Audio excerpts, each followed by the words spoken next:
I'd like to welcome everyone for today's module 2. So we are working on International GCSE Islamic Studies, getting ready to teach, and module 2. Assalamu alaikum to everyone. I hope you're all well and you've digested well last week's seminar has been useful to you. So for today, what we are going to do is we'll look at the assessment objectives, we'll look at different types of questions, we'll understand the mark scheme, and later on we'll have an opportunity to mark some questions. So for those who are new to today's seminar, I am Sukaina Manji. I'm an examiner, a teacher like yourselves. I'm also a trainer, and that's why I'm here for you today. I see there's something on chat box.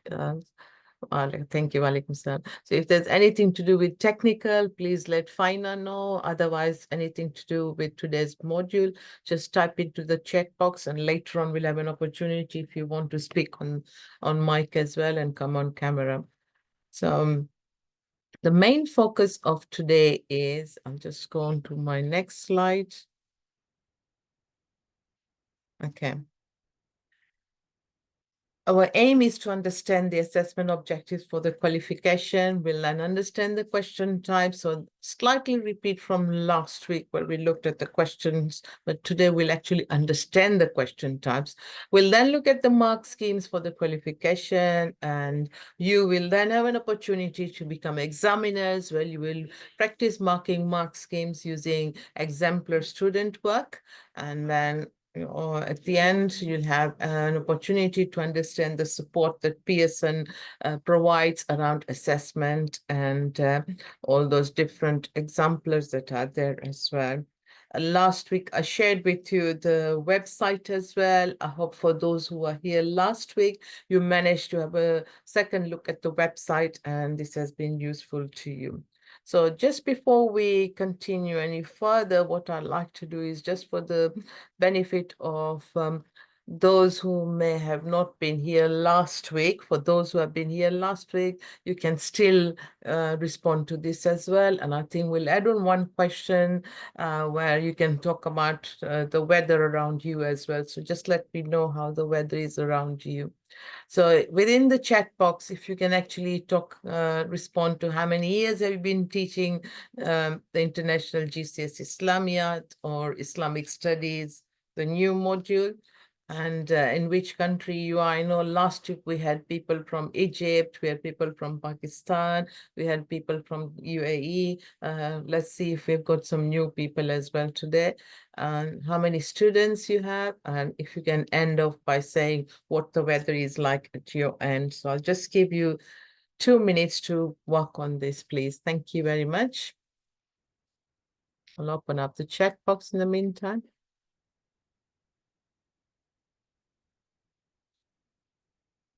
And yes, Fina has put in a reminder. If you need to access the delegate materials, you can go onto the resources button and download them from there.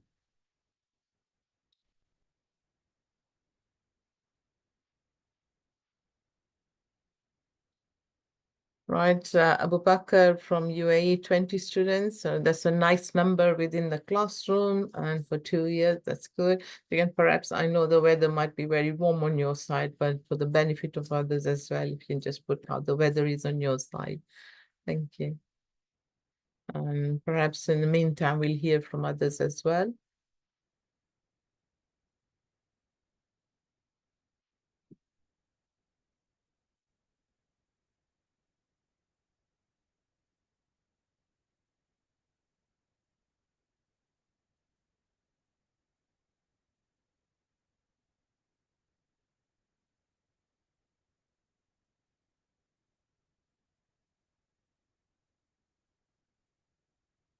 Hamna 2019, okay.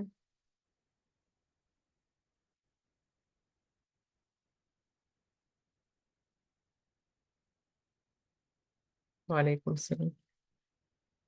Okay, Islamabad, 150 students. Again, I'm presuming not all at one time. Very pleasant weather. Oh, that's good to hear.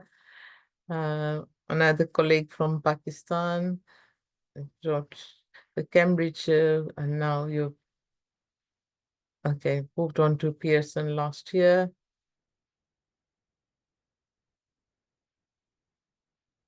Another colleague from Pakistan transitioning towards Pearson, 67 students, extremely hot. Wow. Yes, we could do with some heat here, but in the UK, as you know, we are now moving into the autumn season.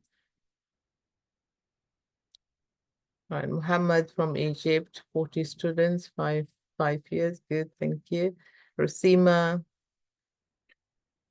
6 to 20 students in a class, right? 36 degrees. Okay, so you prefer the weather now. Yeah, that's good. Yeah, I think I've heard from Rosima, I've heard from Muhammad, Danya, Baba, Bakar, Amna, Nadia.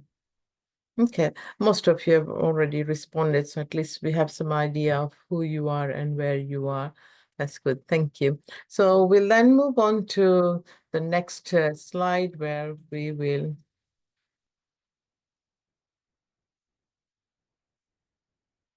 Okay, so here I want you to sort of think about how we are going to move on. So we'll start off by welcoming you to Pearson Edexcel. I think last week, for those who were there, you've already heard about this, but reminder is always a good thing. So recognize that Pearson is UK's largest awarding organization and stretches over 150 years. And today, Pearson has partnered with schools, universities, and employers where they've actually recognized qualifications to over 3.5 million students a year. So that's quite a huge number there. You can see that. And we'll now move on to the next slide. So we'll start looking at the assessment objectives. So looking at this slide, you can see here the assessment objectives and weighting. So we are looking at the paper itself, what the assessment is about. AO1 centers on knowledge, recall, and as you see, there are 3 assessment objectives, AO1, AO2, and AO3. So AO1 is actually on knowledge, but when you're answering the B questions, candidates are also expected to have some kind of simple understanding of those facts. So this explains why only 10 marks out of a total of 90 are available for recall.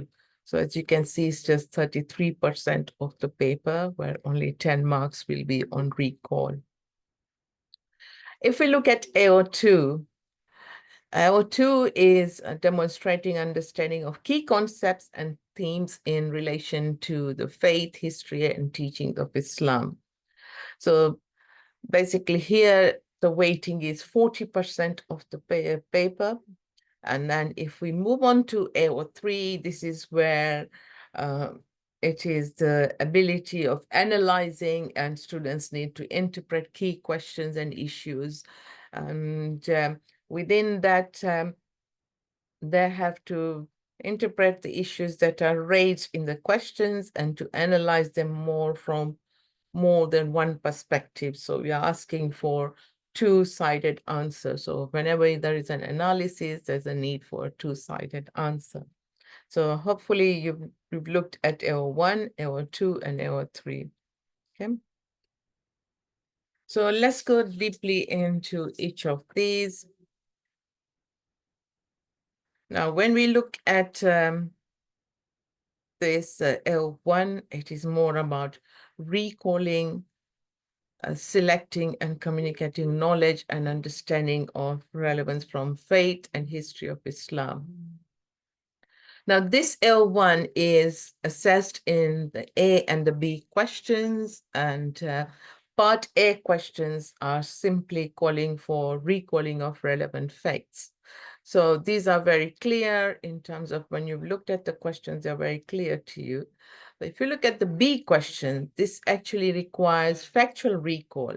But here, students are asked to develop the actual factual information. And in developing, candidates then have to demonstrate that they have actually responded to the question. So an example could be on, if you have the sample assessment material in front of you.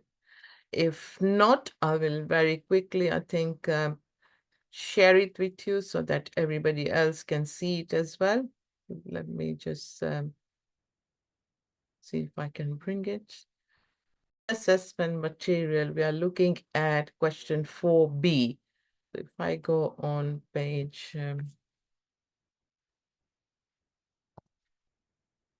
just stop this.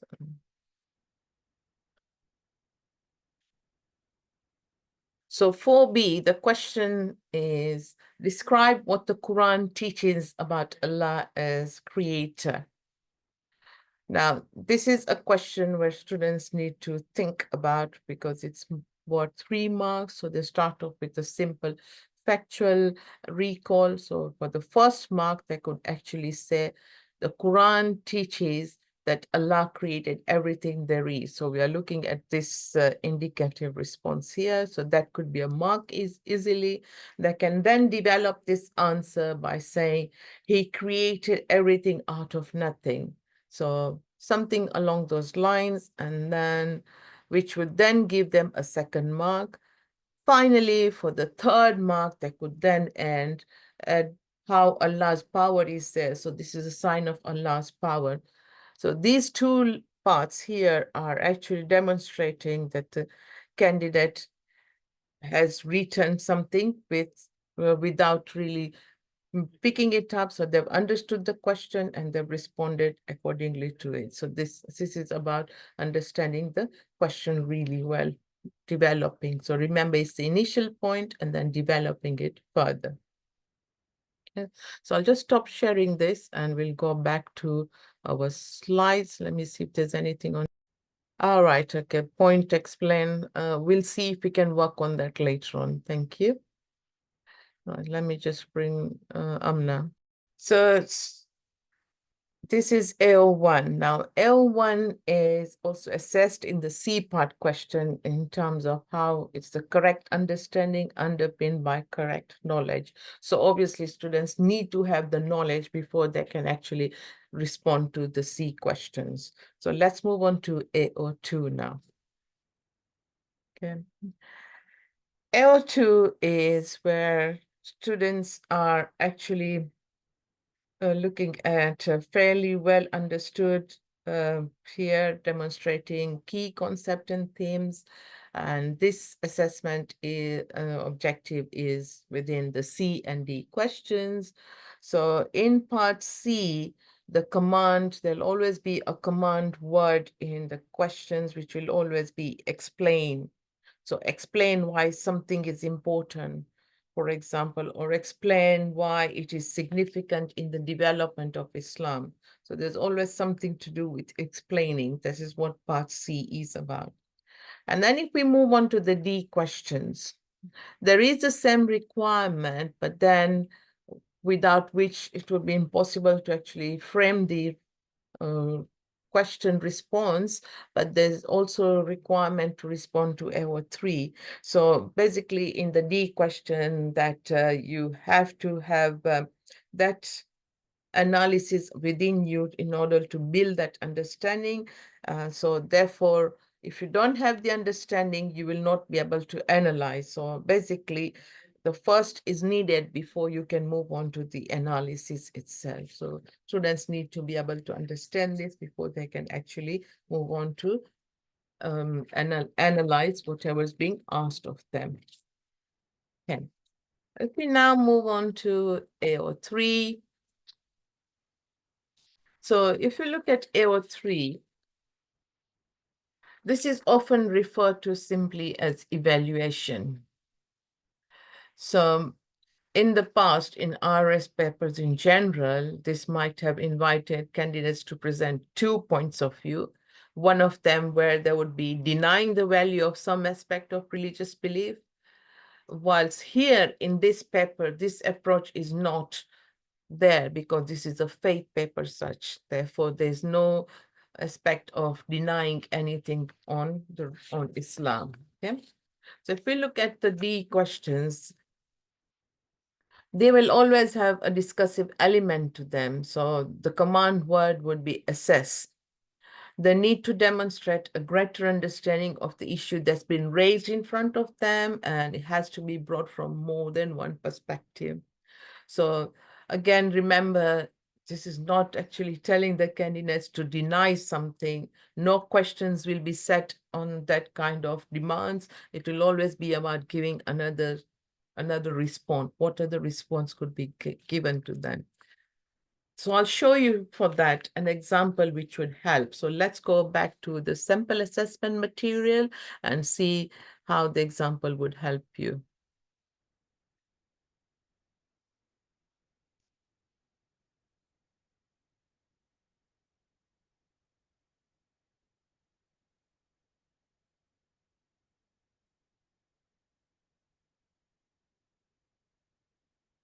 So the question is question 3D. I've just copied the question to put it here, but if you want to look at the question itself, it's on page 16 as well.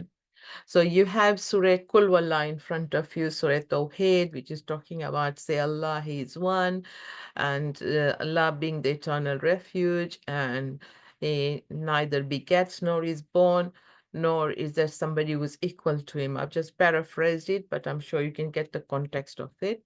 So the question is, believe in the oneness of Allah, Tawheed. So students are reminded the key word is Tawheed, is what makes a person a Muslim. Now, they need to assess this statement, and that's always a reminder to refer to the passage from the Quran that is provided there. So students need to be able to do that. So we could start off by saying there's an argument that says that reciting and believing the Shahada is what is required to be a Muslim. So this is one way of looking at it. Also, Muslims will agree that shirk, so ascribing partners to Allah, is the gravest sin. So when candidates then want to add on something, they could then add on. They do not deny the importance of this, but they add to it. They might say that Allah expects not just faith, but action as well. So Allah is talking about actions as well. It's not just about faith only. A good Muslim will show forgiveness as Allah does, and they will be just. They'll also give charity, alms as well. And the conclusion might be the belief in oneness of Allah is the foundation, but there are many more demands that actually make someone a Muslim. So it's not only about believing in Allah only. This is the key foundation, but you then need to really put it into action as well. So an example, there are three indicative content examples here. Obviously, there might be more as well. Examiners will look at it accordingly. And the one that I was looking towards is that actually builds up on this as well. Okay. Right. So we'll then stop sharing this and we'll move back to the example again. Okay, right. Let me just go back to the example.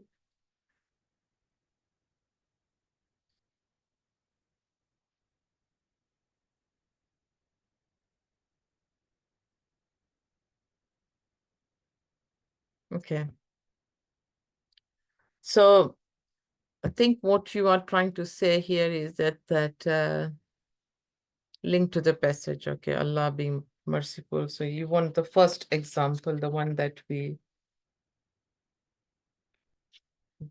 yeah. So if you're talking about Amna, did you want me to repeat 3D question? Can you just write it on chat, please? Are you talking about 3D? Okay, right, thank you. So here, like, if you can see here, the indicative examples here. On this one here, where they talk about the question being, belief in the oneness of Allah is what makes a person a Muslim. So if you can then go on to the surah there, Surah 112, or they could say that in the surah itself, Allah is talking about there's none like him and that no other can share his perfection. So here we are talking about that a Muslim cannot be perfectly like Allah, but they can actually model themselves, or they can actually pick up characters from Allah and try and emulate them within their lives. So they can be merciful to maybe people who are working with them, or they can be merciful towards their children. So this again is showing the rahmah that a human being might have. I hope that's helping. Is that okay, good. Thank you. So it depends on how they actually link it in and what perspective they're bringing in. Yeah, thank you.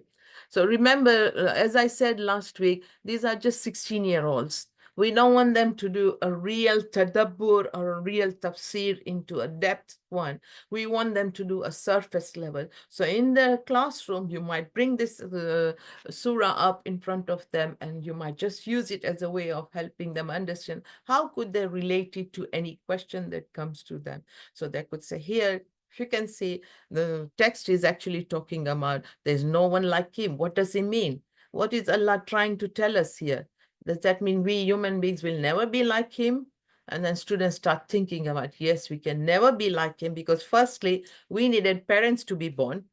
We end up having families, we end up having children. Allah doesn't have that. Another thing that you could talk about is look at his characters, the 99 names of Allah that you have. You might bring some of them and say, what characters do we have within us? Can we develop others from there? How can we move forward? So I think in a way, you're also looking at your peel example here. I think somebody earlier was talking about how can I bring in peel. Yes, Amna, yourself. Okay. So point being, this is the point that there's no one like him. There can be no one like Allah. How do you mean this? So where's the evidence? You've explained it. You then bring the evidence from the text, and then you link it back to the question. The question being, yes, belief in the oneness of Allah is what makes a person a Muslim, because once they start becoming merciful, they start becoming somebody who is caring, they're actually demonstrating what a Muslim is required to do. So I hope that's sort of helping you here. Yeah, I'll just move on to the slides then. So remember, it's all about getting a discursive element where students are actually assessing. So they're weighing two values between where do they fit in, what do they think really responds to the question as well. Okay. Right. So we'll then move on to the style of questions. Before I go there, let me just check on chat. There's something there. Yes, exactly. The need to be encouraged to use the text. And last week I had really stressed on that linking to the text is really important, because otherwise they will not be able to move beyond to the higher level. But remember, also linking to the text in a manner that they're actually explaining it well, and they're using the text as evidence, and then linking back to the question. So a really good response, you'll see, would really build up on that. You'll get an opportunity to see some of the responses later on, and you'll see how they've actually built up as well. And don't forget, the sample assessment material also has responses for you to use within the classroom. So you can use that as your skeleton, and then students can then build up on that. Okay. So I'll move on to the style of questions.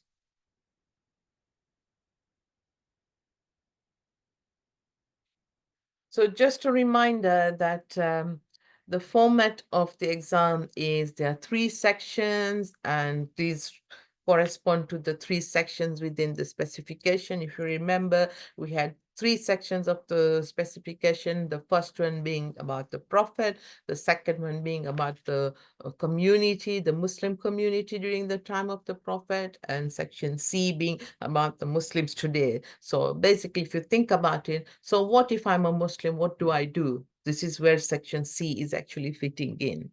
Now, each question has 4 parts, A, B, C, D, and each style of question having a different set of demands, and we've discussed a different set of demands here. In section A and B, you have two questions. Again, this is a reminder so that you can actually help your students remember that they must actually continue with one question completely before they move on to the next section. If they feel that in between they've changed their mind and they need to move to another question, then they need to cross out the first one because they won't get marks for both questions on A and on section A, and they won't get marks on both questions on section B. It will be the best mark that is given. And again, that's also putting unnecessary time focus on the examiner. So if they're really focused, they will actually complete the whole question that's in front of them. So the difference between the 2-mark and 1-mark question is purely to the balance. So if you look at the C section, on section A and B, question A has 2 marks. So if we move on to the next slide, so question A on section A and B has 2 marks, whilst in section C, it has 1 mark. Again, this is just to do with the balance of the paper. It doesn't mean that there's anything more significant to that. Remember, within the C section, students are responding to all of question 5 and all of question 6. Now, in terms of the emphasis, you need to emphasize to your students as well that in section A and B, 2 pieces of factual information are required, whilst in section C for question A, only 1 piece of information is required. They don't need to waste their time to write 2 information. So in terms of the demand, it's exactly the same. The command word will always be the same as well. It will always either be identify or give. And this distinction solely it's to the sentence structure, how the sentence is. So in terms of the demand is still the same. Whether it's an identify question or a give question, demand is always the same. Sometimes in the response, students might be required to write a whole single sentence. Sometimes just a word is sufficient in order to respond to the question. So it depends on how the question has been framed, okay? So just check on chat if there's something to do with the A questions before I move in. Okay, Rasima, what would you like me to repeat, please? And right. In order to understand Rasima, could you please tell me what would you like me to repeat? And to Amna. All right. Okay. Yeah. Thank you. I'll do that just now. And Amna, yes, they should be encouraged to use the text. And basically, if there are other text that they know of and they want to put it into the response, they can add it on as long as it's actually factually supporting the responses. So remember, examiners will always check if the extra text that the student has given has actually supported the response. They can't just say, for example, in this one here, it's about the belief in Allah, and they might put a text which is related to Hajj, which they know about. Depends how they've actually intertwined into the response. Depending on that, they will be rewarded accordingly. But please encourage them to use the actual text. Now, Rasima, in terms of your question here. So we are now at the moment talking about A questions. So in A questions, in section A and section B, so I'm talking about questions 1 to 4, the A questions will ask them for 2 responses. So it might be 2 pieces of factual information, so in terms of 2 sentences, or maybe 2 words. While in the C question, C section, question 5A and 6A will only ask about 1 piece of information for each question. So it will be just 1 piece of information, which sometimes might be, there might be a need to write a sentence, or sometimes there might be a need to just write a word. Okay, I hope that helps. We are moving on to the B questions now, so you'll see the difference here. Right. So in terms of the B questions,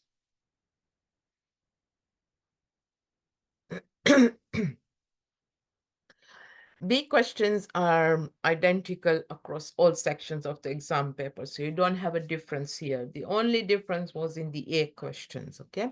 So in the B question, they are always worth 3 marks. Now here, the command word is always describe. So students will have to describe something, and in that description, the answers are points marked. So in order to access all 3 possible mark answers need to have 3 elements to it.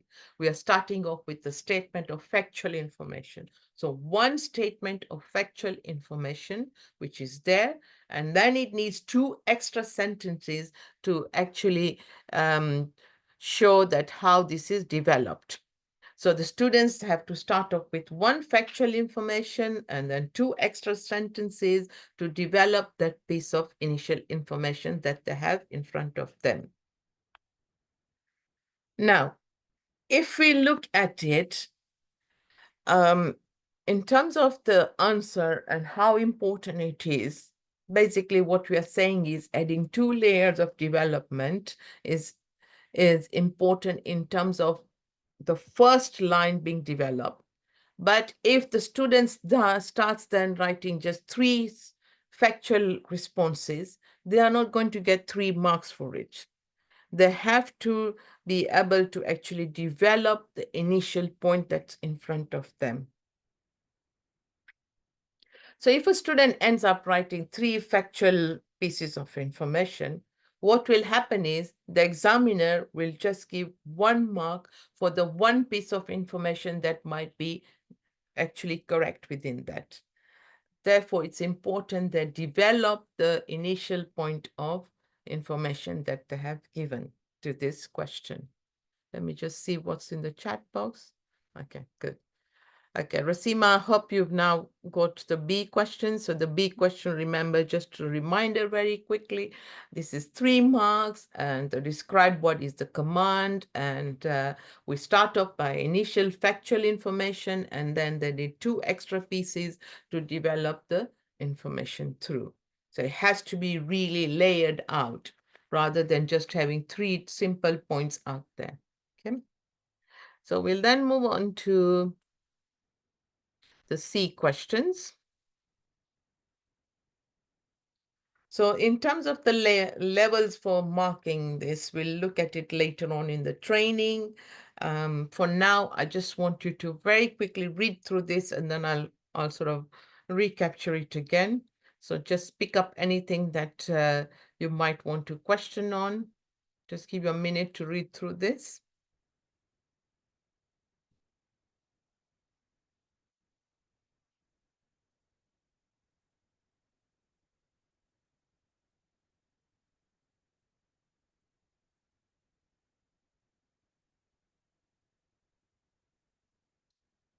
Okay, so the C questions, what you find within the C questions is they are all identical within the exam paper. So all the 6 C questions within the paper will be worth 6 marks. The command word for this is explain. And here we use a level-based marking scheme, and the answer will be given according to the level that they match best with. So which actually matches the best of it. Within the explain questions, students are expected to give reasons of why some aspect of Islamic history is important. So when we talk about Islamic history, it could be faith, the belief itself, or the practice itself. Why is it important? So 6 marks out of a total of 90, that is the accumulative marks of the whole paper. This is suggesting that students might actually put 10 minutes to each part of C questions. So 10 minutes towards that. So what I would suggest is get your students to time themselves to write the responses. And in the past, we've had questions like, how much should they write? If you're thinking about how much should they write, maybe around 150 to 200 words. So if you are looking at an A4 full-scale paper in front of you, maybe half a paper would suffice for a C question. Remember, as long as they're explaining whatever question has been posed in front of them. Why would this particular thing be important? Okay, so again, in order to get them used to the timing as well in the classroom, you can always use a time stopwatch, which if you have an interactive board, you will get it very easily, the clocks on your interactive board, or there's always a website you can use which will help you to time your students, and that will sort of engage them in terms of how to write the response as well. Okay, so that's for your C questions. So let's move on to the D questions now. Again, the D questions are identical across all sections of the exam paper, and they're always worth 12 marks. So whether it's 1D, 2D, 3D, 4D, 5D, or 6D, there'll always be 12 marks, and the command word will always be assess. So basically, whenever you see the command word assess, you need to get your students to understand that it is telling you to think about it in two different ways. So this is where they will be actually weighing out the responses. So the question will always contain an assertion about aspect of Islamic history, whether it is to do with whatever practices we have or the beliefs that we have. And then the question would always ask the student to assess how true that statement is. So they end up giving the responses accordingly. A level-based mark scheme is used, and the answer will be given the best fit. So whichever actually fits the best for them, and marks will be given accordingly. Again, in terms of timing, if you're looking at it as 6 marks, 12 marks out of 90 suggests that the candidate might allocate 20 marks. So where for the 6 marks, we said allocate 10 minutes. For the 12 marks, we are saying allocate 20 minutes. So get them used to allocating the timing so that in the exam, they're not rushing as well. They know how much time to use for each question. Yes, so on the slide you can see C there, but just think it as a D, please, okay? So in the past, answers have sort of been around a whole foolscap page or maybe 200 to 300 words, okay? So sometimes what we see is in terms of the level-based marking, when students are not actually fitting in really well with the levels and they're trying to just focus on one aspect of it, this then actually weakens the response. So therefore, they need to really think about how they're actually focusing the response, okay? Let me just see on chat what's come. Okay, with C and in terms of factual points, obviously, they need the knowledge, Rasima. If you remember earlier, I mentioned, so let's just go back to the C question.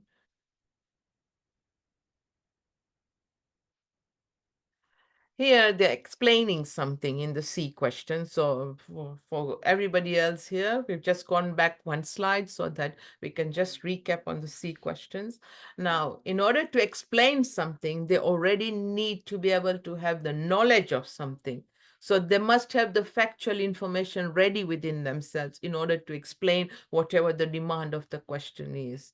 So I hope that helps. So let's move on to D questions. Further, more on D questions. So when you're looking at supporting your students in the classroom,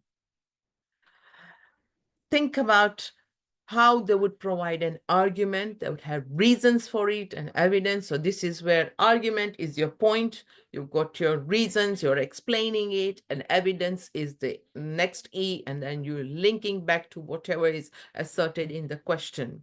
You provide an argument with reasons and evidence why some Muslims might have a different perspective on that assertion. So this is where you're starting to assess and bring in the second argument towards what has been asked here.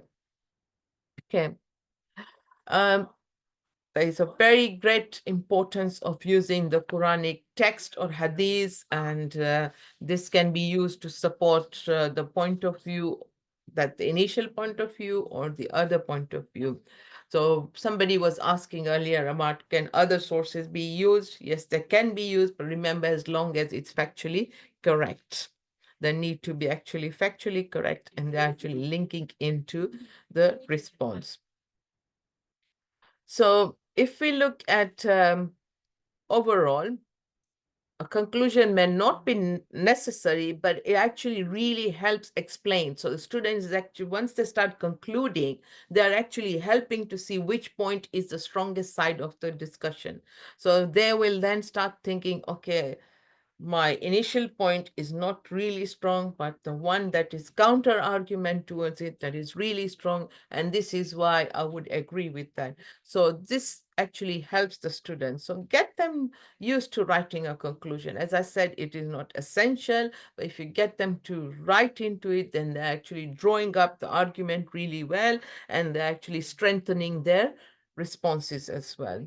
So let me just see if there are any questions on D questions before we move on. Okay, one point of view or the other. Okay, yeah. So Rasima, I hope for you your answer.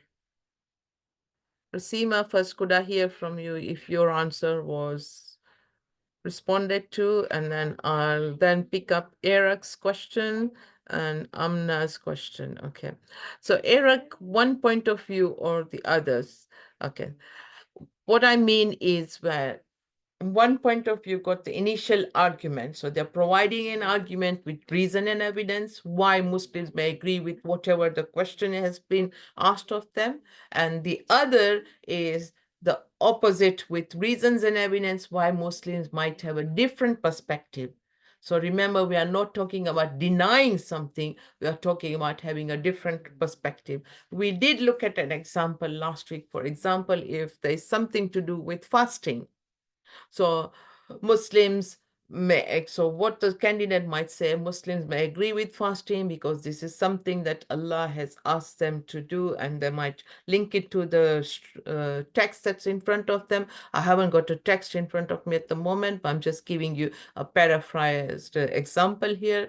And then they might provide a different perspective on the session. They say, however, Allah is just, He's merciful. There might be some people who are not able to fast due to their health reasons. And if they were to fast, their health will deteriorate even more. So as a result of that, they would be exempted from fasting. And Allah is merciful. He will not judge them for this because of whatever reason that is there. And then they might then bring a conclusion. So somebody was asking a conclusion. As I said, a conclusion is not necessary, but it might help in bringing the strongest side of the discussion. So the student that might say, however, based on both my arguments, it is important that a Muslim fast. In conclusion, it is important for a Muslim to fast because he or she is actually putting into practice their religion by fasting. They are actually obeying the command of Allah, which is actually asking them to fast. And not only that, they actually recognize how other people might feel in situations where they are not able to afford meals. Okay, so I hope that is sort of helped you in terms of framing a response. And in the classroom as well, be ready to give them some similar examples. You've got lots of examples in the sample assessment material. You've got work that I showed you last time on the website. For those who are not there, please let me know. I'll share the website again with you later on if needs be. And I hope that has helped. So if I can just go back onto chat and see if you're. Yes, yeah, Rasima, we will look at the C part response and discuss it later on. So if we can just wait for the section where you will be actually marking scripts, you will then see an example, a real active example, which would be a student example, and you can see how that would be marked, okay? So now let's move on to.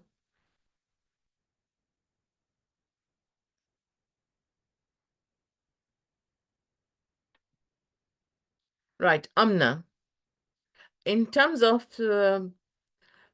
No, in terms of the criteria, as I said, within the exam, a conclusion is not essential, but it actually helps them bring the strongest side of the discussion. So if you have been doing it, that's really good. If you haven't been doing it, try and put it into practice.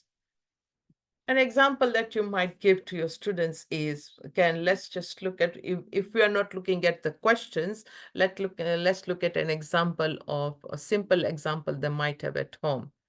So let's say they might have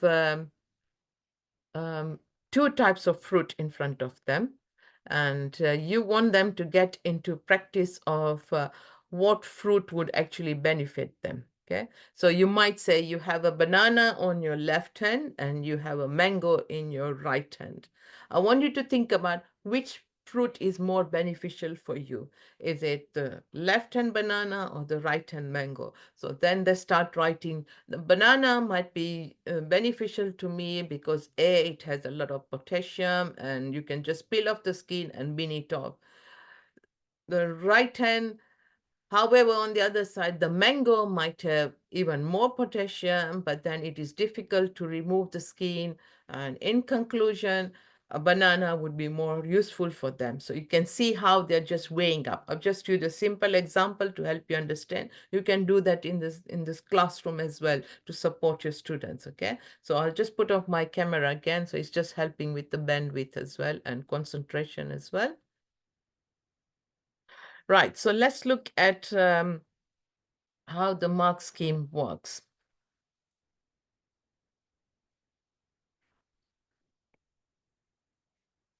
Okay. Right, mark schemes. There are two key elements to it. There is the core element, which explains where and how the marks might be awarded. And again, there's the indicative content, which is, again, if you think about it, it's a guide to the markers about the kinds of answers or responses they might expect. This is not exhaustive, so it's not the end. There can be other things that can be rewarded as well, as long as they're factually correct. Often what you will find is that the mark schemes are updated by the principal examiner because of what responses the students have actually given, as long as I said, they are factually correct. So if you think about it, all answers are marked on their merits, okay? And again, remember, you might have the original mark scheme first, and then you'll see the updated one. This is because it has been updated in light of what responses the students have given. Okay. And within the mark scheme, you have the second thing, which is either points-based or level-based. Now, you've understood how the points-based is and how the level-based is. Points-based, we are looking at the A question and the B question. And then if we look at the level-based, we are looking at the C and the D questions, okay? So that's how the mark scheme is laid out. Let's move on more into, we will look at the mark scheme really well once we are looking at working with the examples that students might have. Okay, so here you might have a question, outline two teachings of the Prophet about respect for mothers. Again, as I said, use this as examples in the classroom. Get your students very much used to looking at possible responses, get them to write their own responses based on what they see in front of them, or ask them to add on more as well. It's actually getting them to be able to activate the responses really well, okay? Simple answers with no need for explanation. So the point comes once the correct factual information has been given. In front of you, you see three examples of indicative content here. So these are, again, to help the marker, to help the examiner mark it. And in the classroom, you can use it as well. But candidates are only asked to provide two. Remember, from question 1 to 4, the A marks have two marks because they require two reasons for it, whilst question 5A and 5-6 will be only 1 mark. Okay, so this question here talks about outline 2 teachings of the Prophet about respect for mothers. So you might have possibly paradise lies at the feet of your mother. Mothers are most worthy of good companionship. Kindness to one's mother is more important than kindness to one's father. So these are just indicative responsives, and they can be used to actually look at how the student has responded and mark accordingly. Okay, so we'll then move on to the B questions.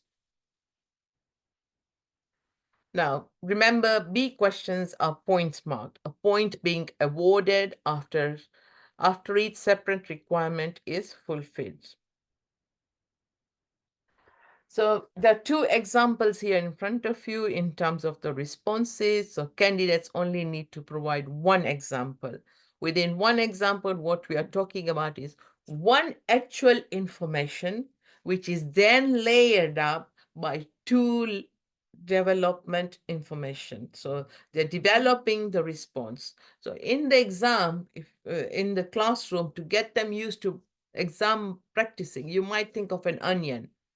How does the onion uncover itself? So you have the initial inside bit of it, and then outside it's layered by many, many layers. Here, what we are saying is write the inside of it and just give 2 extra layers around it. So the question being, describe the features of the payment of zakah by Muslims. So student might say zakah is giving to those in need, might then develop it by saying it is a kind of religious tax, and then might say zakah is actually a moral obligation rather than act of charity. So it's an obligation they're required to do by Allah. So that's one kind of response they might bring. Another one could be Muslims should donate at least 2.5% of their wealth each year. This makes them conscious of Allah has been good to them, so bringing the conscious section of it, recognizing that those who can afford it should help the less fortunate. Remember, again, these are indicative responses. Students can have other responses which are accordingly appropriate, which might actually describe the features of the payment of zakah by Muslims. So that's the B questions. We'll now move on to the C questions. So I think in response to the question that was there, this might also help out. So C part questions. This is level based. There are no marks. So here we are talking about leveling, putting the response into the best fit level that's there, and there is no actual marks given out immediately. So importance, so if you think about it, don't think that it's going to be needed as 3 paragraphs. Remember, we've said it can be half a page. This is just 3 examples here given in front of you to help the examiner. And remember, with 6 marks, we are saying spend at least 10 minutes in the exam. So they might use 6 minutes to write out, 4 minutes to reread, and probably correct anything or add on whatever they need to do.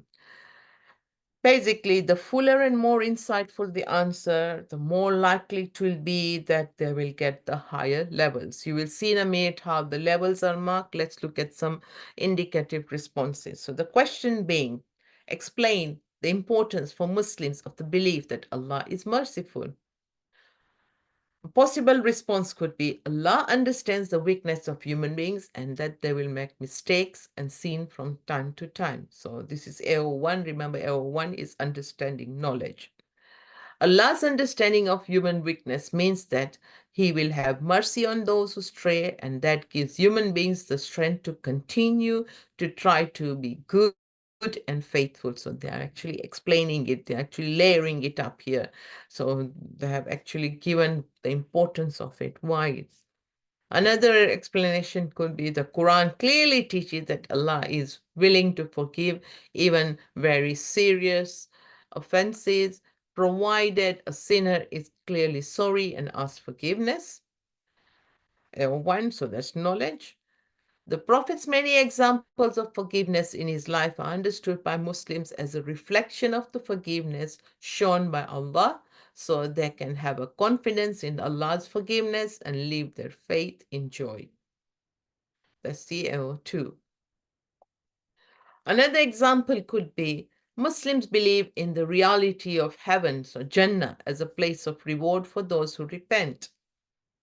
The existence of Jannah indicates that Allah has anticipated that people repent and has already prepared a special place so that they can enjoy the reward of repentance, which gives Muslims hope for the future.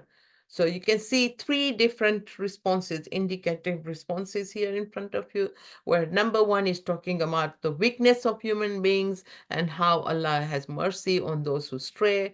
The second one is talking about where Quran is teaching about Allah being able to forgive, and we have example from Prophet's life where there are reflection of forgiveness of Allah, so might link on to that. And the third one is belief in the reality of Jannah, where Jannat is actually a place which is a reward for those who have repented. So this showing that Allah is really merciful. So this is how the answer could be layered up here in terms of developing it. Okay. So just something.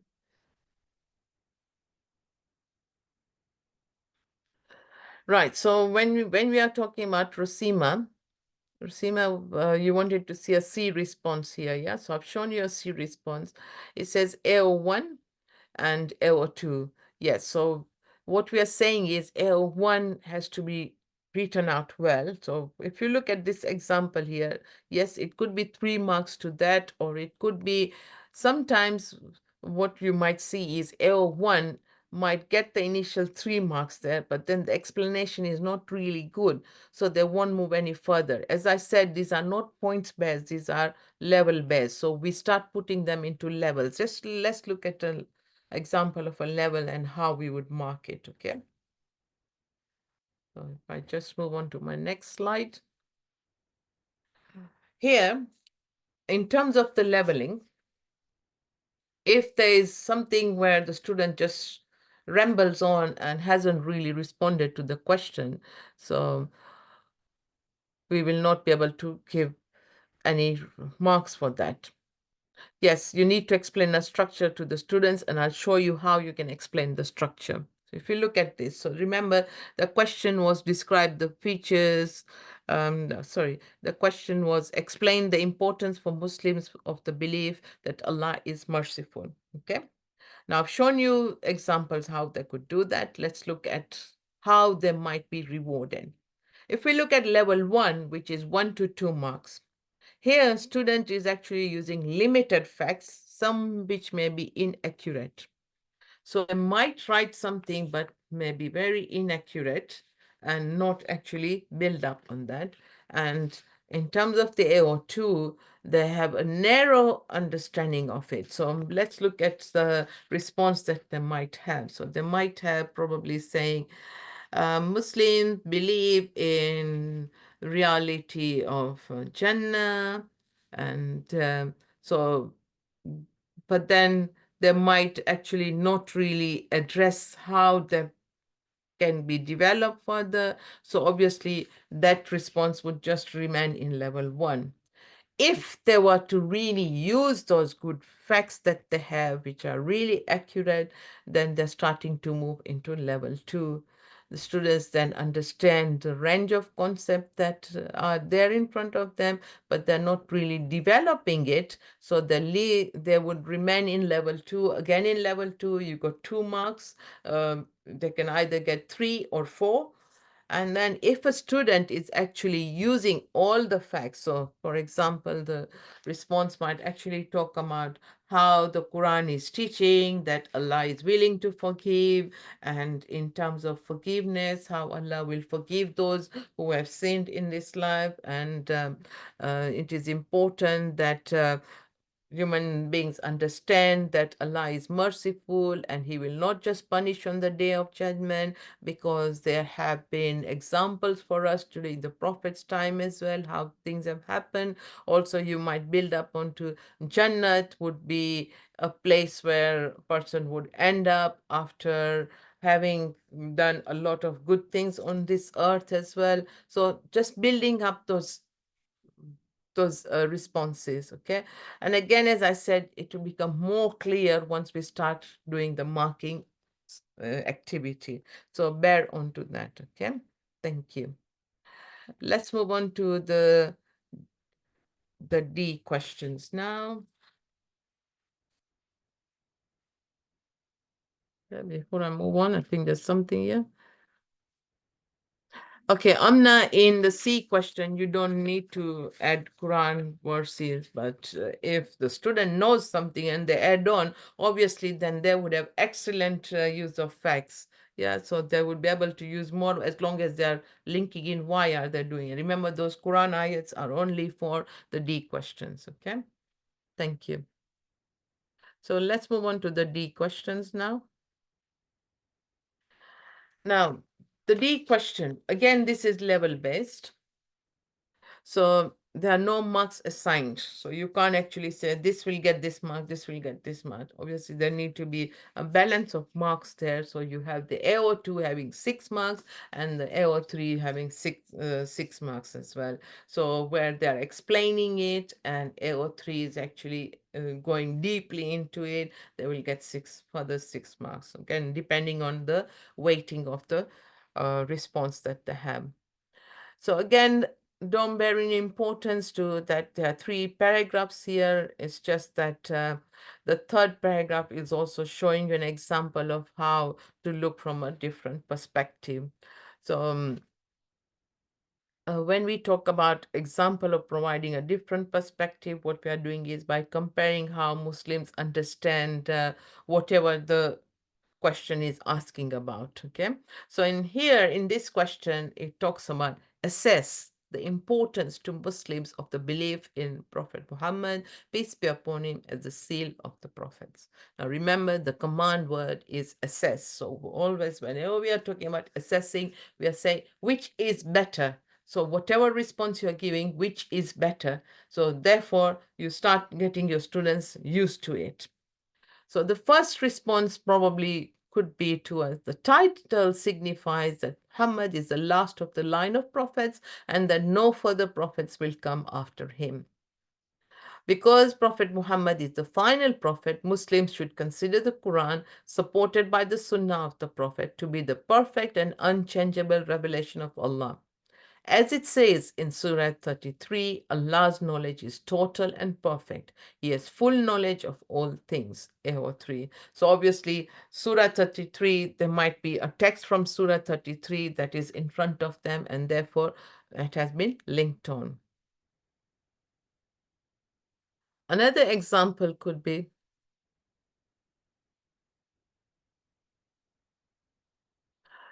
Amna, are you talking about the D questions or?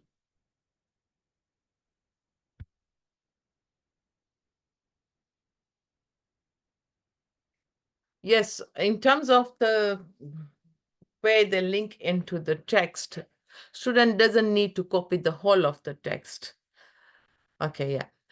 So C questions, as I said, there is no need to bring any text to it. The text is more for the D questions. If they want to bring in any text in the C question, they can do that, but I think what they need to do is focus on what they've been asked in. If they feel that their response will be strengthened by the text that they're putting in, they can do it. But there's no necessity for doing that. Please, please, please, please bear in mind, it's only the D questions where they are expected to link in the text that's in front of them. And again, remember, tell the students, don't just sit there and copy the whole text. You don't need to do that. You can either say, if you feel the whole text is related to it, just say in Surah 33, verse 24, for example, is talking about this, and this is why, and why it needs to be. Or they can pick up some words from the surah. So for example, if let's say if they were using Surah Tawheed, they could say, in Surah Tawheed, it talks about the oneness of Allah because there is no one who can be like Allah. And again, the surah talks about Allah was not born nor will he give birth. So you can see how they've actually used the surah there. Be careful when you are training your students. Tell them, don't pick up the whole text and just say, fill up the page. No, examiner is not going to look at the content of how much they're written. It's about the quality. It's not about the quantity, it's about the quality. So again, a reminder, part D questions, spend 20 minutes, get them used to timing themselves. In terms of the length of the paper response, they can use about a whole page, and it can be around 300 words. So, but remember, it's about the quality, not the quantity. A student might end up writing 3 papers, 3 whole papers in order to respond to this. I think by that time, tell them stop, because you are now just blabbing. You are just writing unnecessary things. You need to get quickly to your point. Give the evidence using the text which is there in front of you. Link it back to the question. Okay. So let's look at another example that might be there in terms of this question. Through the title, the prophecy of Prophet Muhammad is held to be supreme and supersedes the prophecies of those who went before him. Surah 33 makes it clear that Prophet Muhammad is the messenger sent by Allah.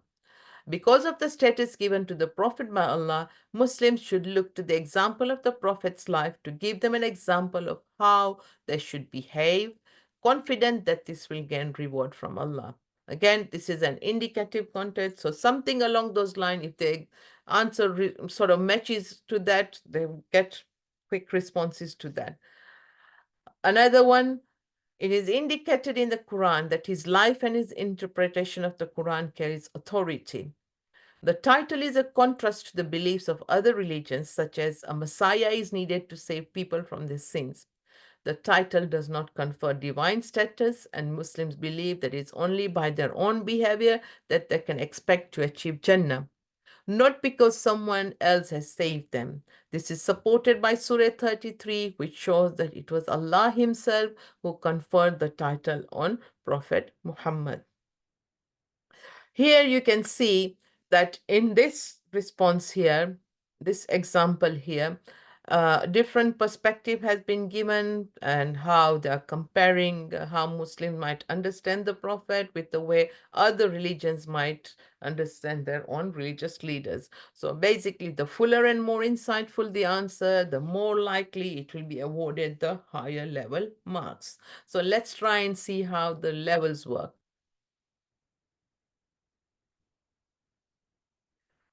So in the D questions, examiners are looking for understanding of the issue raised in the question, and it's sufficient to provide a balanced discussion with more than one point of view.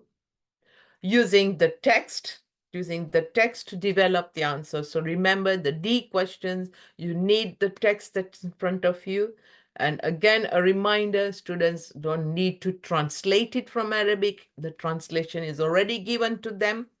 So they can just use the translation and add it into the responses. Basically, this will be the evidence for them. They're linking it into the responses. In terms of the response, the development of a point of view, perhaps, but not necessarily that of the candidate themselves. It can't be just, okay, I believe that. It could be what other Muslims would think about, okay? And finally, the ability to analyze the issue. So the ability to analyze why Muslims the importance of the belief of Prophet Muhammad as the seal of the Prophet. So remember, one way would be that actually Prophet Muhammad got this title because he is the seal of the prophets. And unlike other religions where they look at the Messiah who will come and take rid of their sins, in Islam, that is not the case. The prophet is there as a role model, as a guide for human beings. It is on people then to actually continue with how they would actually believe and practice their religion. Okay, so let's see if there's anything that I need to respond to. Right, yeah, conclusion here. So if we want to, right, okay, so when we talk about conclusion, so if, for example, if we say, let's go back to the question here. Let's just go back one. Okay. So let's work on this one here. If we look at the last one, the title itself is where it says about prophet being the last of the leaders. Okay, he's the seal of the prophets. So, importance to Muslims of the belief in Prophet Muhammad. So, because Allah has actually given the title to the Prophet, that means that he is somebody who is there to guide Muslims. And if Muslims were actually to role model and take on those actions, what the Prophet has actually shown them within his life, then this will be their way of getting reward on the day of judgment. However, other religions might actually look at a leader to come and help them remove their sins. So, for example, they might look at a Messiah to save them from sinning rather than actually people taking on their own personal understanding of what an action might be. And in conclusion, I believe the importance of the title to the prophet is very, very crucial to Muslims, because Muslims understand that after Prophet Muhammad, there were no other prophets sent to mankind as leaders, and if Muslims were to follow what has been sent to them, this will be their way of leading to Jannah. So sort of we've drawn a kind of a conclusion there, and we've tried to show what might be. Now, in terms of other point of view, remember I said we are not denying anything to do with Islam. What we are saying is something as an alternative. So for example, here on the other one, let's try and pick up a title of, okay, let's look at the second example.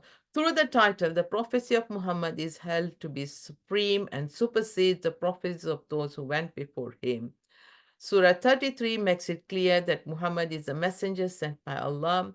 Because of the status given to the Prophet by Allah, Muslims should look to the example of the Prophet's life to give an example of how they should behave, confident that this will gain reward from Allah. Okay, so here you can see how it is talking about the Prophet's life being used as an example. So you could see other people might believe that we require other apart from the prophet, we need also other things to help us in terms of gaining reward from Allah. But in terms of being a Muslim, for Muslims it is important that actually follow what has been sent with the prophet. So prophet has brought the guide to human beings of how to live Islam. Remember, Islam is a way of living. Okay, so you can see how we are bringing it in, but we are not talking about denying that the prophets as a guide or as a seal of the prophet. Okay, yes, they might, if they have other authorities or apart from Surah 33 that they might have in front of them, if they have another authority, so you might say another example from the Quran or another hadith that they might have, they can actually add that on as well, as long as it is factually correct. Okay, so I hope I've responded to both questions here, both to Rasima and Amna. Please let me know if I've responded to your questions. Okay, thank you, Amna. Rasima? Okay, thank you. Right, so let's move on then. Now is the time for you to become examiners. So we will look at 2 examples of answers to each type of question. So the format will be where I'll bring up the exemplars for you on the screen, and then you will have some time to mark out on your delegate book. You have section where you can write the responses and write the response according to how you will mark it. And then when I bring out the actual mark that has been given, you can actually see whether you've marked well, or if you need to just add in the next box what the true mark would be. Okay. Right. Amna, in terms of conclusion, as I said, it just helps you to bring a clear thinking. Right. Marks will not be deducted if conclusion is not there, but generally, if you're assessing something, let's just say, let's just give another example before we move forward. Today might be a rainy day somewhere, okay? So if I want to go out, I might think, shall I wear my wellies or shall I wear my boots? Which would be better for me? After assessing quite a lot, thinking well about it, I think the wellies would be better for me because I'll be protected from the rain. My boots may not actually protect me from the rain. The water may get through. Okay, so towards the end, my decision is to wear the wellies. So do you see, I've actually brought in a conclusion here. So in a way, what I'm saying is it's about weighing out the option in front of you. So we are bringing up an option where students are then weighing out which would be the better one. So once they've written the responses, then actually weighing it to which would be better for them. Okay, does that help? So I don't want to move on to the exercise until I know everyone is happy here. Amna, does that help you? Oh, thank you, Amna.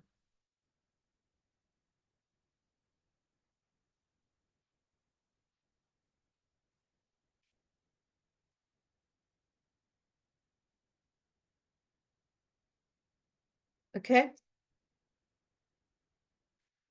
Right, so time for you to become examiners now. If anybody wants to come on mic before I change the slide, you can come on mic and give your comment or anything that you need to before I move forward.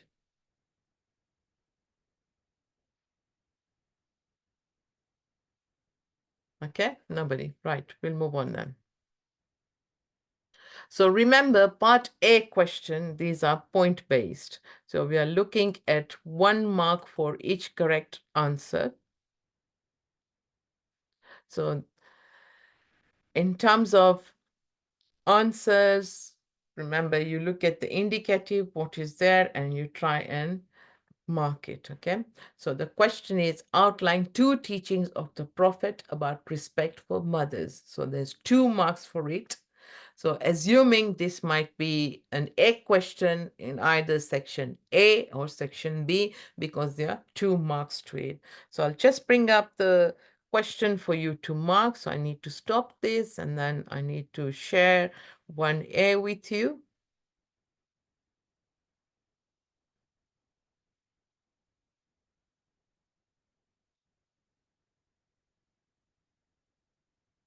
Right, so I have 1A in front of you.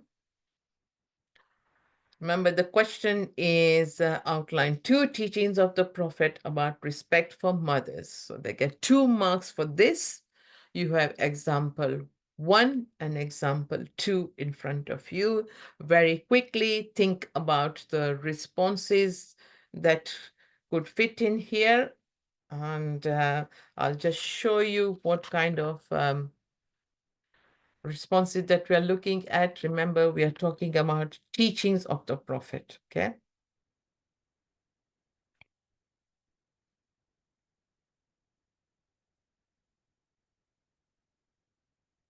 So example 1 is talking about the Prophet had given many teachings, and respect for mothers is one of them.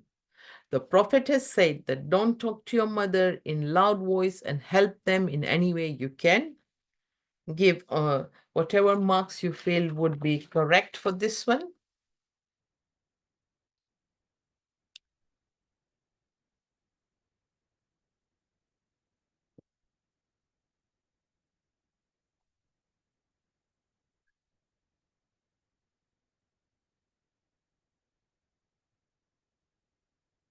And then look at example 2. The prophet said that paradise lies beneath one mother's feet. It is important that we respect her and love her to achieve greatness in the hereafter.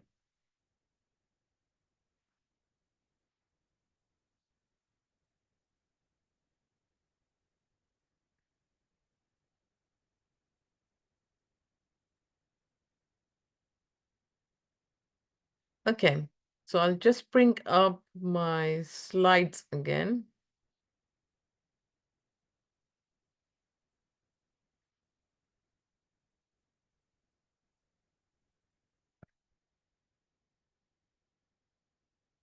I need to go on to slide 29. So I'm just going to reveal the responses to you. So for the first response,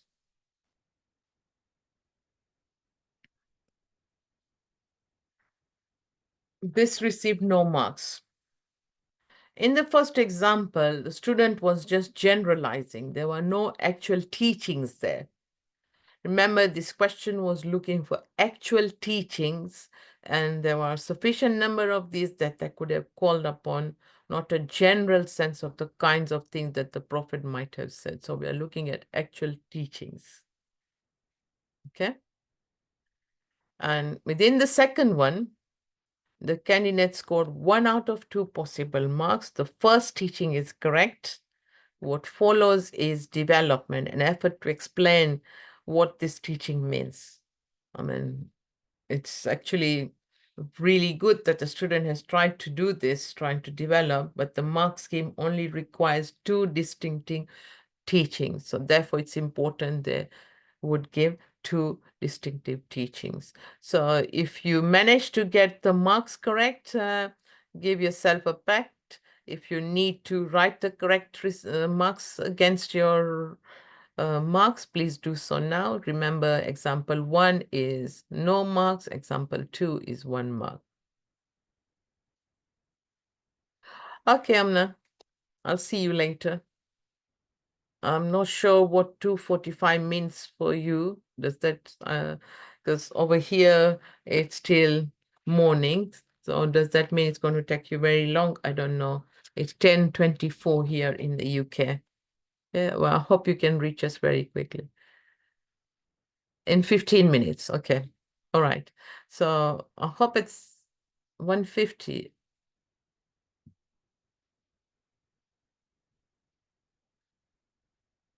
Okay, hope you're able to get 15 minutes. Okay. Yeah, I was a bit worried. 1 hour and more. It would be by that time we'll be over and done with. But 15 minutes, hopefully you'll catch a section of us later on.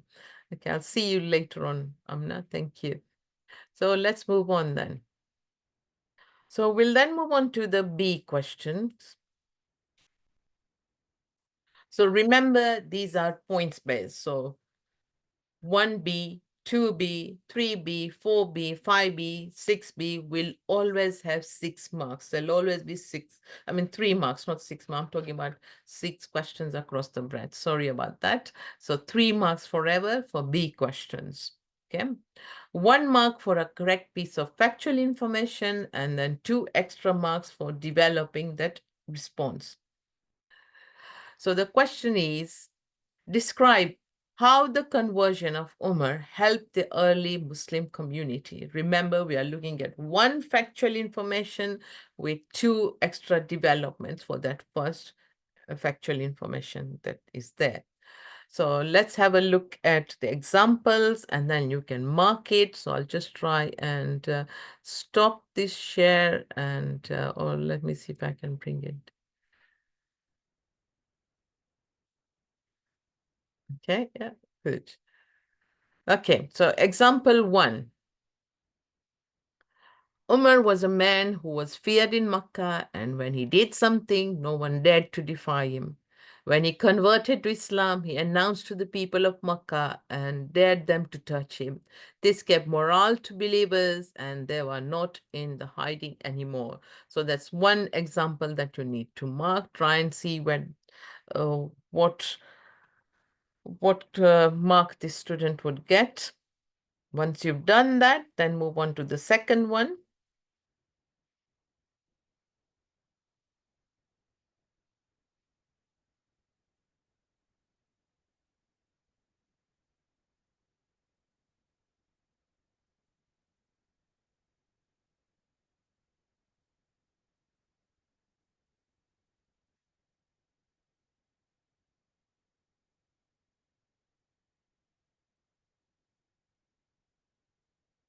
Okay, if you're ready now to move on to the second one, please. So the second one is talking about Omar was a very brave man. He had a powerful heart, which enables the non-Muslims to fear him. The shaitan never follows where Umar passes. Muslims were excited when he converted to Islam.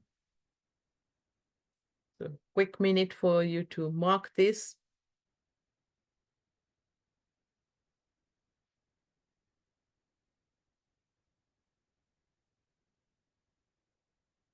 We're looking at a possible of 3 marks. So see what they might gain.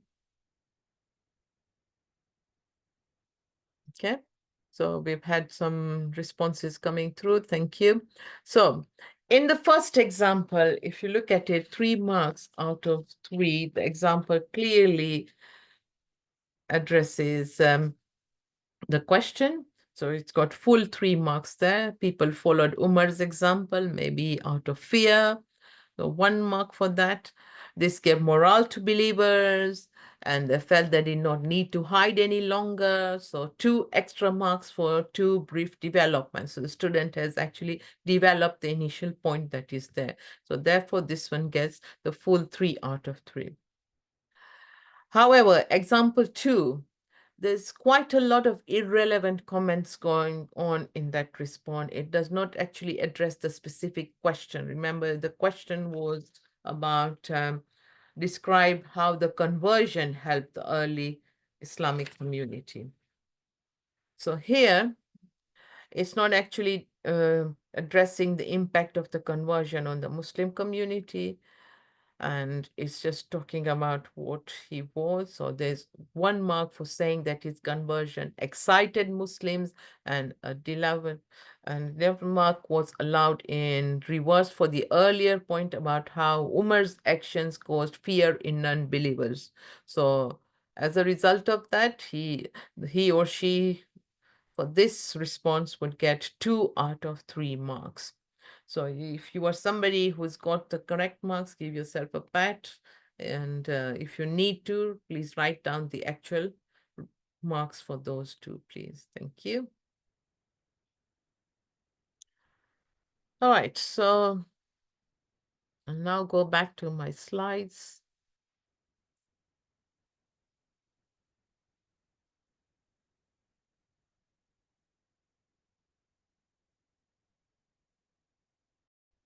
Okay, so we'll move on to the C questions now.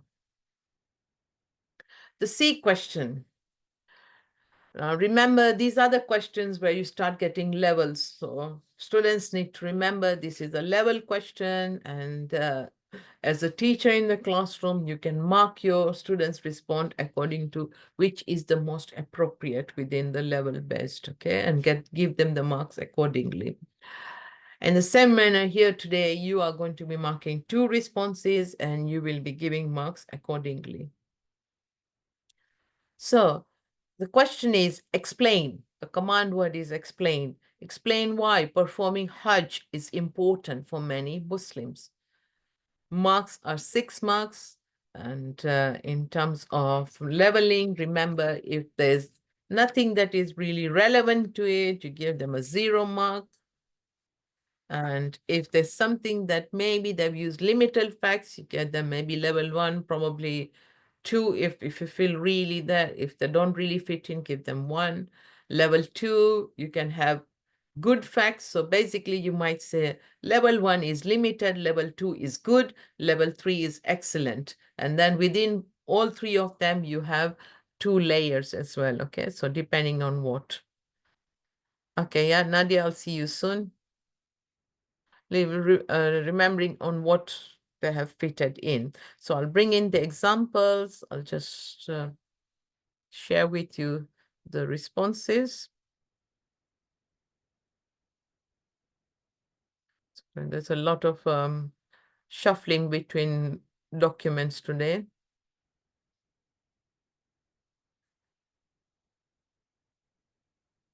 Okay, so remember the question is, explain why performing Hajj is important for many Muslims.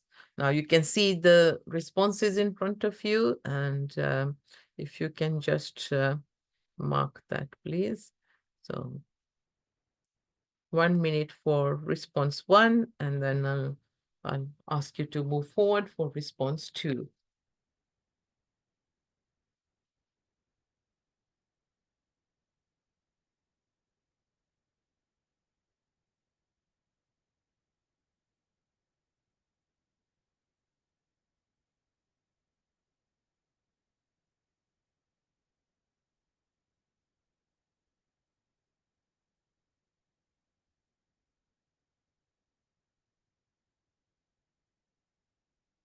Right, if you can move on to response 2 now, please. Remember, the question is, explain why performing Hajj is important for many Muslims.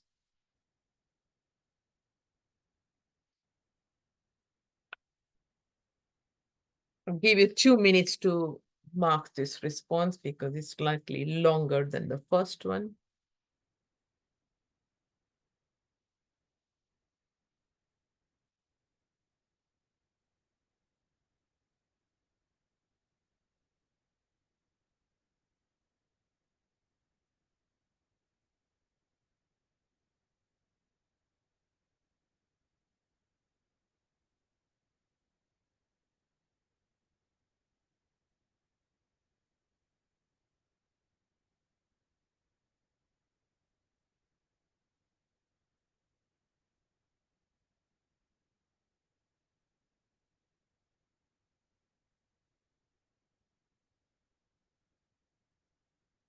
So remember, this is level-based, and then you have 2 marks within each levels.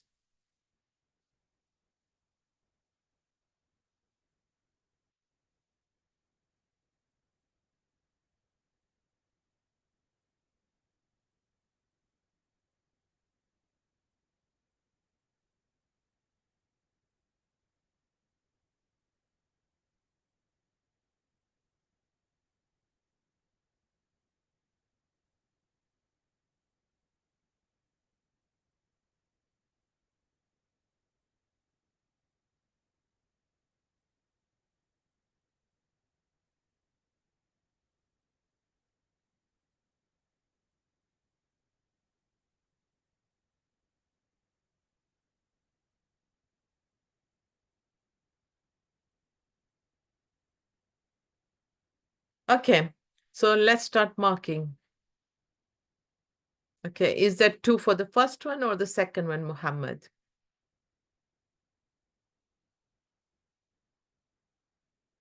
Okay, so I can see Muhammad, Babar, and Rasima for the first one as 2 marks.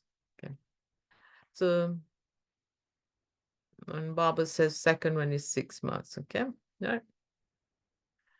Let's try and see the true marks for them and why would those be.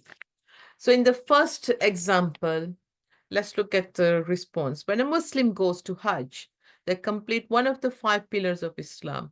The only reason a Muslim may not go to Hajj is if they can't afford it or are sick. In Hajj, your dua will be accepted and you will be forgiven of your sins. Okay. So in this first example, the responses are not actually developed. There's a series of simple reasons being given. So an answer to a C question, what we are saying is an answer to a C question that does not include development will usually gain either level 1. So I think many of you have spoken giving 2 marks, or they might get low level 2. So they might get 3 marks if there are sufficient reasons to merit this. So in terms of this response here, you could either give it level 1, 2 marks or level 2, 3 marks. In terms of what was given here, it was level 2, 3 marks, okay? Let's look at the second example. When a Muslim performs Hajj, all his sins are forgiven. Then the Prophet said that after doing Hajj, you become like a newborn baby. Hajj is the 5th pillar of Islam, and so Muslims are fulfilling the pillars of Islam. Hajj increases your iman and presence because for all the hardship you go through when performing Hajj makes you to thank Allah for what you have, and also how you on the day of judgment is making you do more good. Example, praying, more sunnah and fasting. Hajj also helps you to be thankful for what Allah has given you, because some people have less than what you have. Okay. So in this second example, there are a series of reasons. Many of them have been developed. This would usually achieve either high level 2 or level 3. As in this case, it was given level 3, 5 marks. So I can see that some of you have given 5 marks. Yes, yeah, Danielle has given 5 marks. Barber 6, yeah. There's no harm. I mean, 1 mark doesn't make a difference, but to actually get a 6, you need to be even more stronger as well. Okay. So I hope this helps there. So I'll just stop sharing this, go back to my slides.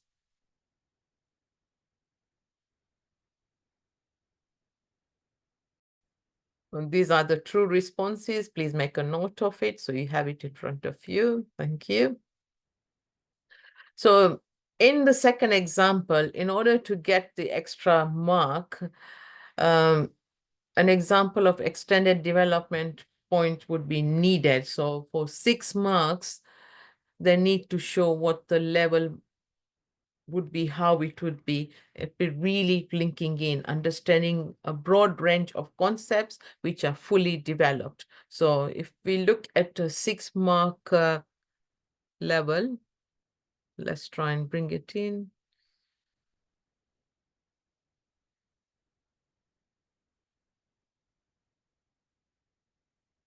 Go to the other one. Let's go to 2C, yeah. So if you look at 6 mark, you would be expecting that the student has actually developed it really well, detailed and fully developed. So within this response, there is development going on, but not really fully developed. Therefore, 5 marks level 3. Okay. Now, we will now move on to the D questions. I'll just stop sharing this. Go back. Right, so the D questions. Remember, this is again level-based. Sorry, I need to sneeze, sorry. Alhamdulillah. Right, D questions. So in the D question, remember, there are 3 levels again, but within each level, there are 4 marks each. The question is, it is important for Muslims to obey the laws of Sharia. Assess this statement, and then they would have the text in front of them, okay? So I'll just bring up the exemplars so you can mark them. So we'll start off with exemplar 1. And I'll give you at least 4 minutes to mark this.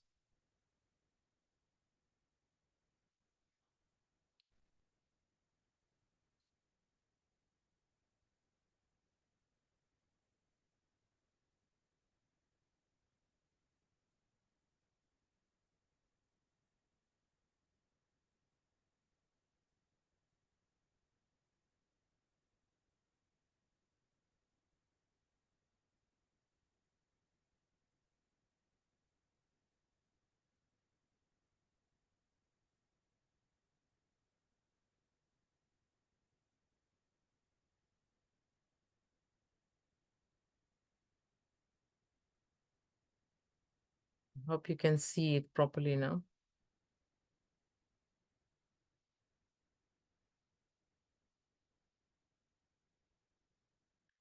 Right, okay. So the text is from Surah Maida.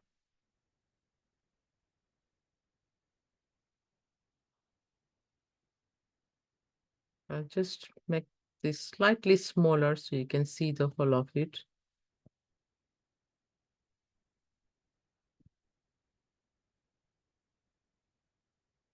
Okay, so the question is, it is important for all Muslims to obey the laws in the Sharia.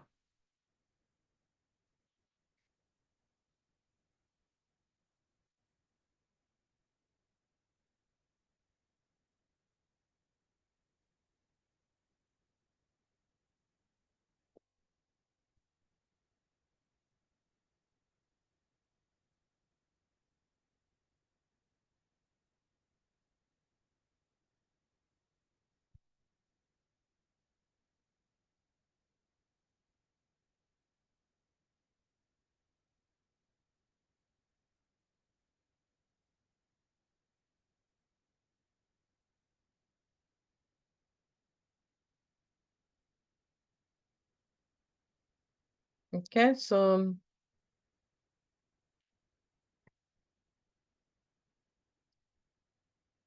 if we look at the response, remember the question is, it is important for all Muslims to obey the laws in Sharia, assess the statement, and the Quranic verse is from Surah Al-Maida, which talks about to each of you we've described the law. Okay, so the student here is talking about Sharia is Islamic law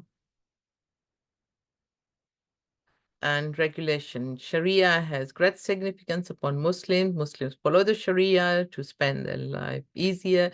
According to Sharia, one's hands are cut off, is a thief. It is important for Muslims to obey all laws in Sharia. As Allah has said in Surah Al-Maida, to each of you we prescribed the law and the method. Allah revealed the Holy Quran on Prophet Muhammad Sallallahu Holy Quran indicates the right and positive path for Muslims. According to Quran, we should follow what Quran teaches. We should practice all the 5 pillars of Islam if possible. There are several laws in Islam, for example, dietary laws. The meat of several animals is forbidden in Islam for Muslims to eat. Drinking alcohol is against the Sharia and the laws of Islam. There are halal, which are not forbidden, and haram, which are forbidden. Foods, for example, all the vegetables are halal. According to Sharia, one who practices adultery has to suffer from 100 lashes. Sharia has strict rules and equal for every Muslim, no matter rich or poor. According to Islam, everyone is equal in Islam. Muslims follow the Sharia for the day of judgment. Allah has created the Muslim to prepare themselves for the final day. So this example actually got level 1, 3 marks.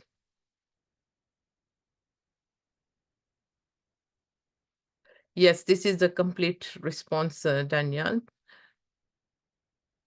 So why did this get 3 marks? It's because it did not really address the question. It was very descriptive with little focus on why Sharia laws should be obeyed. So if you read again, you look at it, how the student is actually describing what the Sharia laws are rather than talking about why it should be obeyed.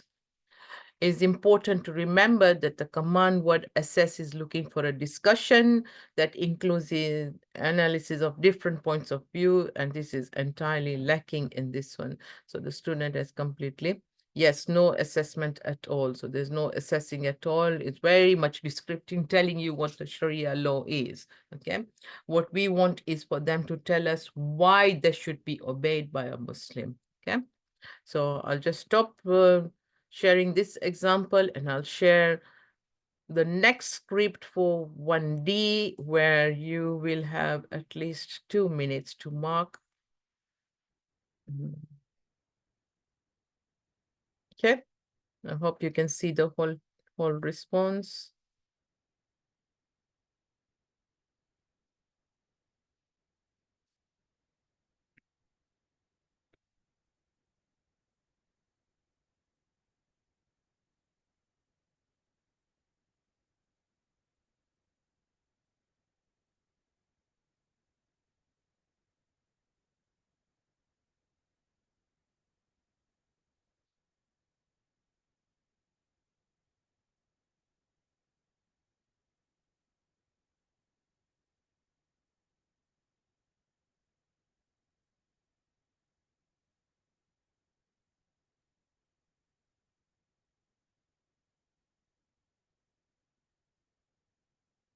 Yes, so let's just look at what has been given first, and then we can come to your response in terms of conclusion.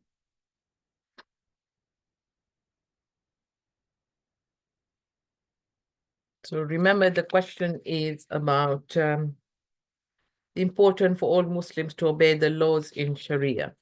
Okay.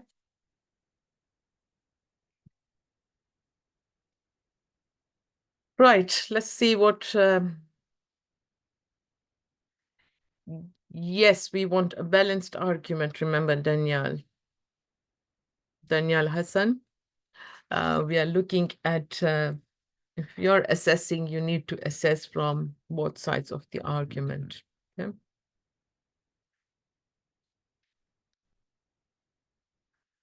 Okay, so let's look at the response. It is important for Muslims to obey all the laws in the Sharia. In context to today's world, not every law can be used. For example, the Prophet ﷺ said that the punishment for theft would be blowing the hands of the thief cut off, having the hands of the thief cut off.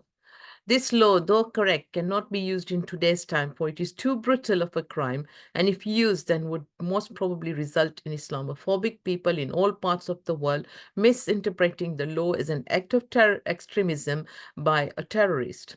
By obeying certain laws in Sharia, the image of Islam and Muslims will be further ruined, as it will give out an impression of Muslim and Islam being in favor of violence, when in reality, the followers and the religion support peace and are against problems being resolved with violence. This is why instead, now in Muslim countries, if a Muslim steals something, he must pay a fine instead. Okay. Okay. Yeah. So in this example, the student actually got level 2, 6 marks. Reason being, the student has done something quite unusual here. So what they have done is they focus entirely on reasons why compliance with Sharia laws could pose problems. So remember, they're talking about, say, for example, if hands were cut off, how a Muslim would be seen as doing an act of extremism and seen as a terrorist.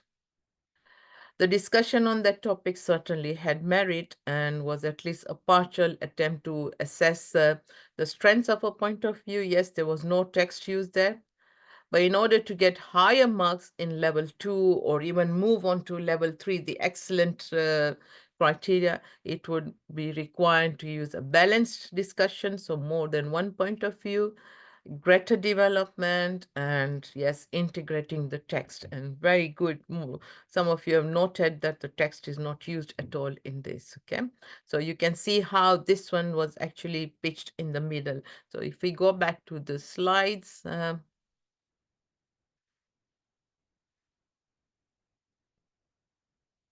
it actually stood here where good understanding of concepts, so the think about extremism, the think about terrorism. There's no text used at all, so therefore we get rid of that. In the classroom, what you can do is get them to use this criteria, let them cancel out good use of text. If it's not used text, cancel it out. If they've used text, tick it so that they get used to this. Views, again here, application of others they haven't done, so they've only given a partial part of what they understood from it. Okay, so now here what I'm going to show to you is, I think you've already got in your delegate booklet, and we are going to run out of time, so I will not be able to actually discuss this, but what I want you to do is to look in your delegate booklet. There is actually a level 3 answer, page 5 or 6 in your delegate booklet, and there are comments there where the examiner has actually shown you why that response got that mark allocated to it. Unfortunately, I think I've just got around 8 minutes left to finish up. So please do have a look at the response in the delegate booklet. So coming back to the support that you have in from Pearson, You have all these different stages where you can be supported. Planning, teaching, and learning. Remember, I shared with you last week the website. Go back onto the website. If you're struggling to find it, just go onto Google and say Islamic Studies, Pearson 2017. Go onto the specification, use the tabs, and then you'll be able to find those different documents that I'm talking about. For example, the Getting Started Guide, the schemes of work, they're all there for you. And exam preparation, you'll be able to get from the support advisor as well. You have the examiner reports, you have the sample assessment material, you have past exams as well, and results day you have support as well. Again, if this is the website that I'm talking about, if you go onto the website, you can actually see everything there. So Islamic Studies 2017, you should be able to download things, keep it safe with you. Okay, Rasima, I think you're responding. Okay. And then if we move on,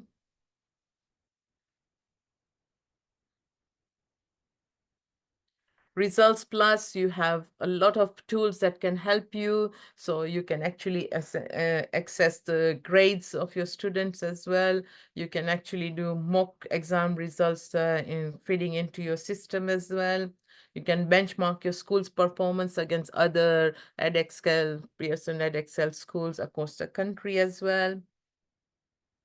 And then again, if we talk about this free online service that is given to you, students take the exam papers on the day. Exam papers are then scanned. Examiners mark papers online, and then performance reports are shared. So you can also have a look at it later on.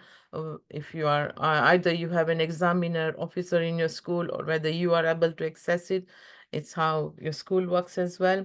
So the system is developed so that all the papers are scanned, and then examiners are then marking using ePen, which is a technology which is making it easier for examiners as well, and they can access the papers as well. Students take their traditional paper base, but then marking is done digitally, okay, electronically.